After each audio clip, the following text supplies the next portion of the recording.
from all the ministers, evangelical workers, and staff working in the U.S. West Office.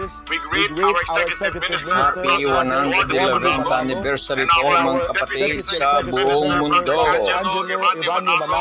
and all the brethren around the world. Happy 111th anniversary po. Happy 111th anniversary po. Happy 111th anniversary po. Happy 111th anniversary po.